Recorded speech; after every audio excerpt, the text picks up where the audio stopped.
Olá, graça e paz, louvado seja o Senhor, que bom que você está junto comigo hoje para estudarmos mais um pouquinho da Palavra de Deus, lembrando que nós estamos estudando o Sermão da Montanha, já vimos todo o capítulo 5, se você ainda não viu, volte aí algumas das apresentações anteriores e você vai começar a se sintonizar aí com aquilo que já foi estudado. Hoje nós vamos começar a continuar a estudar sobre a questão da oração. Jesus nos ensina sobre isso lá no capítulo 6 de Mateus. Ele já nos falou sobre a questão da esmola.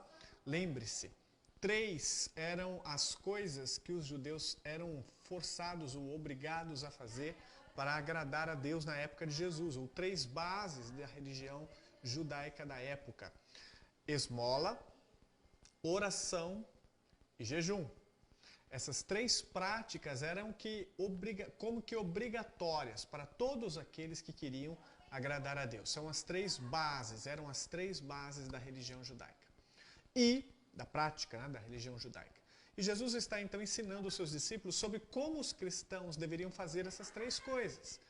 Porque apesar de eles terem nascido na religião judaica, muitos deles habituados a fazer essa prática, essas 3 práticas, eles o faziam da forma como os judeus praticavam.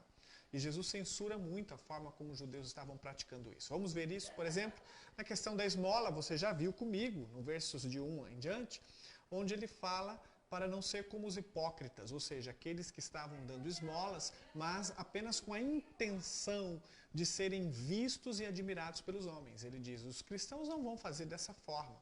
Aqueles que querem ser recompensados pelo Pai estarão fazendo com a sua mão direita e a sua mão esquerda não vai precisar saber.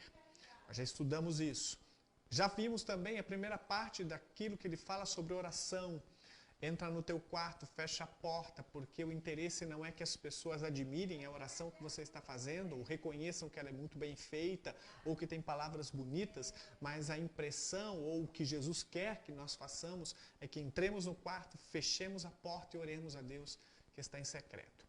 Agora ele continua com esse raciocínio sobre a oração. Nós vamos colocar o texto para você, Mateus capítulo 6, versículos de 7 a 8. Ele diz o seguinte: orando, não useis de vãs repetições, como gentios, porque presumem que pelo muito falar serão ouvidos.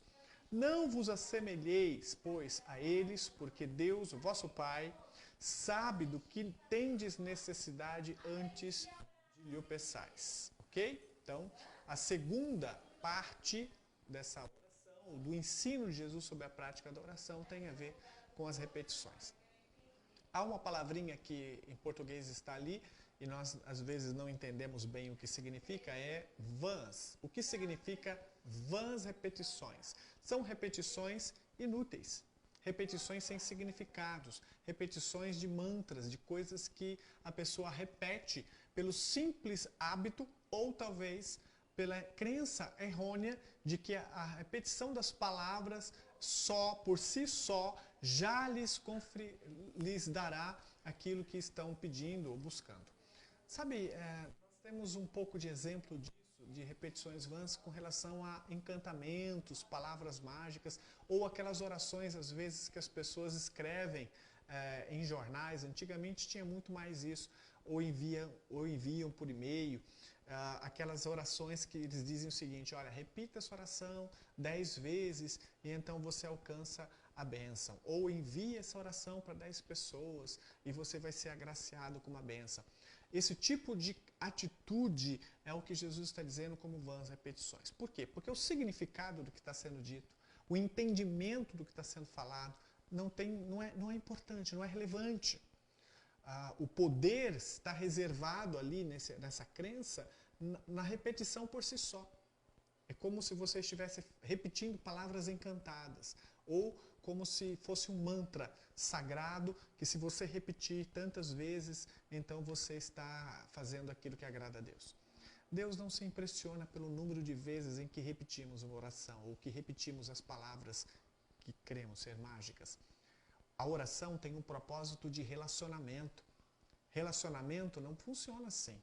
Você não se relaciona com seu marido, com a sua esposa, com seus filhos, repetindo palavras encantadas, ou palavras mágicas, ou palavras que você acredita que se repetir 5 vezes, meu filho vai obedecer. Se eu repetir isso para minha esposa 10 vezes, ela certamente se convencerá de que eu a amo. Não funciona assim. É relacionamento. Então, não basta palavras repetidas, atitudes valem mais. Quando Jesus nos ensina, então, sobre oração, ele compara aquilo que era praticado pelos gentios. Os gentios são aqueles que não eram judeus, e eles tinham o hábito de repetir essas coisas, de terem ali decorado as palavras que deveriam ser ditas a Deus, na crença de que ao repetir aquilo, certamente Deus então estaria atendendo, seja o Deus qual for, né? Na maioria dos gentios os deuses eram pagãos, então não tinham nada a ver com o Deus da Bíblia. Por quê? Deus repreende esse tipo de oração. Ele diz, porque presumem que pelo muito falar serão ouvidos. Não vos assemelheis, pois, a eles, diz o texto, porque Deus, o vosso Pai, sabe que tendes necessidade antes de lhe peçais. Em outras palavras, não precisa ficar repetindo na crença de que se eu fizer isso 10 vezes, Ele vai atender. Deus já sabe do que precisamos. O que Ele realmente espera conosco é um relacionamento. A oração, e a maior de todas as bênçãos que ela pode trazer para nós, é nos unir ao coração de Deus e estarmos em intimidade com Ele. Nós falamos a Ele daquilo que necessitamos, não porque Ele não saiba, mas porque é bom para nós reforçar a nossa fé, a nossa confiança no Senhor. Querido, se você ainda usa vãs repetições, ou seja, se você ainda crê em palavras mágicas que precisam ser ditas a Deus para que Ele te atenda, preste atenção. Não é assim que funciona. Converta-se ou mude de atitude e comece a abrir o seu coração para Deus. E você vai ver o que realmente significa oração. Deus te abençoe, que a graça se multiplique na sua vida, em nome de Jesus.